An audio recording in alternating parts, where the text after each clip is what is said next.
Müstəqillik dövründə formalaşan Azərbaycan Qeyri-Hökumət Təşkilatı sektoru son illərdə yeni mərhələyə qədəm qoyub. İndi qeyri-hökumət təşkilatları təkcə ölkə daxilində layihələr icra eləməklə məhdudlaşmır. Artıq beynəlxalq təşəbbüslərin müəllifinə və qlobal əməkdaşlıq platformalarının yaradıcı qüvvəsinə çevriliblər. Vətən müharibəsindən sonraki dövrdə həyata keçirilən proseslərə nəzər salsaq, 2025-ci ilin aprelində 116 ölkənin iştirakı ilə Bakıda Qlobal Cənub Qeyri-Hökumət Təşkilatları platformasının və bugün Mərkəzi Asiya və Mərkəzi Avropa regionlarını əhatə edən Türk Dövlətləri Təşkilatına üzv ölkələrin qeyri-hökumət təşkilatları platformasının yaradılması Azərbaycanın beynəlxalq arenada moderator və lider kimi artan rolunu vurğulayır.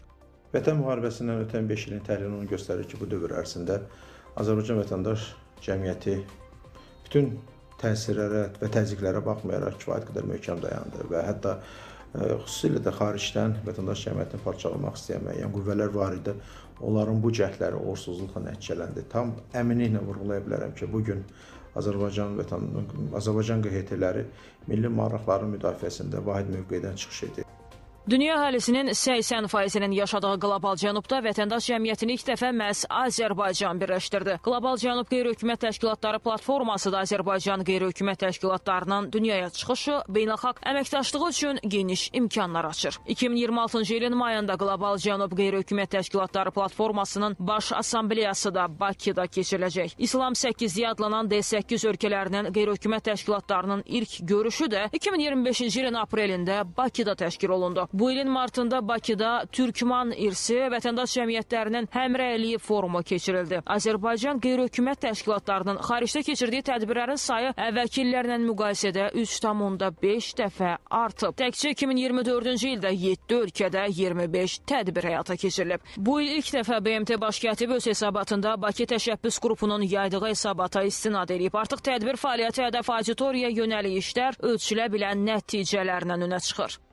Qeyri-hökumət təşkilatları 44 günlük müharibə zamanı Azərbaycanın milli maraqlarının müdafiəsi istiqamətində Azərbaycanın haqq səsinin beynəlxalq cəmiyyətə çatdırılmasında böyük rol oynadılar.